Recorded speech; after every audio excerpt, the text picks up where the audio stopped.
ఆనాడైనా ఏనాడైనా ఈవెన్ ఈనాడైనా తెలంగాణకు villain number 1 Congress party అని మనవి చేస్తా ఉన్నా.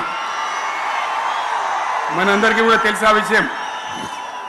చాలామంది చాలా రకాల ప్రయత్నాలు చేసినారు.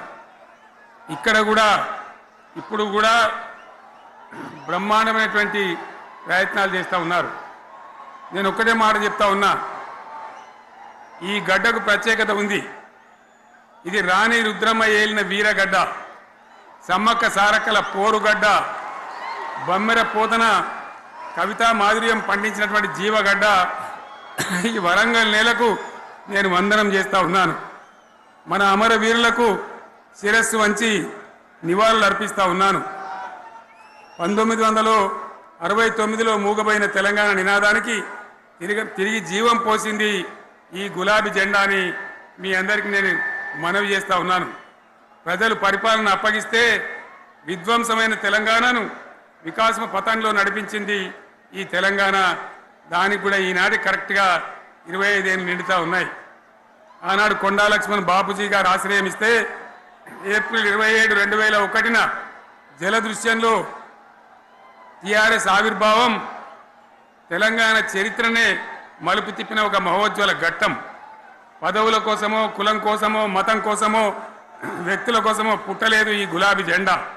ఇది తెలంగాణ రాష్ట్ర సాధన కోసం పుట్టింది. పదవీ త్యాగాలతోనే మన తెలంగాణ ప్రస్థానం ప్రారంభమయ్యింది. అది ఫలించి మన స్వంత రాష్ట్ర కళ కూడా నెరవేరిందని నేను మనవి చేస్తూ ఉన్నా. ఆనాటికి అలుముకున్నటువంటి చీకట్లను పారదోలడానికి, ప్రజల్లో విశ్వాసం కల్పించడానికి, ఆత్మవిశ్వాసాన్ని పెంపొందించడానికి నేను ఒక మాట చెప్పిన ఆ రోజు మీ అందరికీ కూడా గుర్తుండాలి. ఉద్యమం నుంచి వెనక్కి మరలితే, ఉద్యమ జెండాను దించితే నన్ను రాళ్లతో కొట్టి చంపండి అని చెప్పి నేను ఉద్యమాన్ని ప్రారంభించిన విషయం మీ అందరికీ కూడా తెలుసు. ఆ తదనంతరం జరిగినటువంటి స్థానిక పంచాయతీ ఎన్నికల్లో, ఆ తదనంతరం జరిగినటువంటి సిద్దిపేట ఉప ఎన్నికలో ప్రజలు బ్రహ్మాండంగా ప్రాణం పోసి ఊపిరిలిదితే అద్భుతంగా ఉద్యమం ముందుకు పురోగమించిన విషయం మనకు తెలుసు. 60 ఏళ్ల సమైక్య పాలనలో తెలంగాణది ఎంత గోస, ఎంత దుఃఖం, ఎంత వేదన, ఎంత హింస, ఎంత అణిచివేత చూసినామో మనందరికీ కూడా బాగా తెలుసు. గోదావరి కృష్ణనీళ్ళు దక్కకుండా తరలిపోతే తల్లి సనుబాలకు నోచని పిల్లల్లాగా తెలంగాణ బిడ్డలు రోధించారు. కరువుల కాటకాలకు గురయ్యారు. అర్ధరాత్రి కరెంట్లు పెట్టబోయి పాములు గుట్టి, తేలు గుట్టి చాలా భయంకరంగా అనాథల్లాగా చనిపోయినారు. ఆ రకంగా జరుగుతూ ఉంటే ఇక్కడ ఉన్నటువంటి ఆనాడు కాంగ్రెస్లో, టీడీపీలో ఉన్నటువంటి నాయకులు పదవుల కోసం పెదవులు మూసిండ్రు తప్ప ఏనాడు నోరు తీసి కొట్టాడలేదు.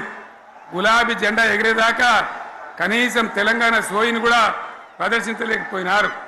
మీ అందరికీ తెలుసు, తెలంగాణ కోసం అవసరమైన ప్రతి సందర్భంలో పదవులు త్యాగం చేసిన వాళ్ళు బీఆర్ఎస్ బిడ్డలు అని చెప్పి నేను గర్వంగా మనవి చేస్తూ ఉన్నా.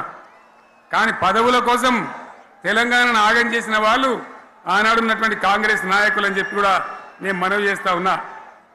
చంద్రబాబు నాయుడు ఆనాడు ముఖ్యమంత్రిగా ఉండి ఎంత ఘోరమంటే హైదరాబాద్ నడిబొడ్డున ఉండే తెలంగాణ గడ్డలో ఉండేటువంటి రాజధానిలో మన శాసనసభలో తెలంగాణ పదాన్ని నిషేధించినాడు. తెలంగాణ అనవద్దని స్పీకర్ ద్వారా రూలింగ్ ఇప్పించినారు. ఇదే జిల్లాకు చెందినటువంటి ప్రణయ భాస్కర్ గారు ఆ రోజు ఎమ్మెల్యేగా శాసనసభలో తెలంగాణ అంటే అది నేరమైనట్టుగా పరిగణించి తెలంగాణ పదాన్ని నిషేధించేటువంటి ప్రయత్నం చేసినారు.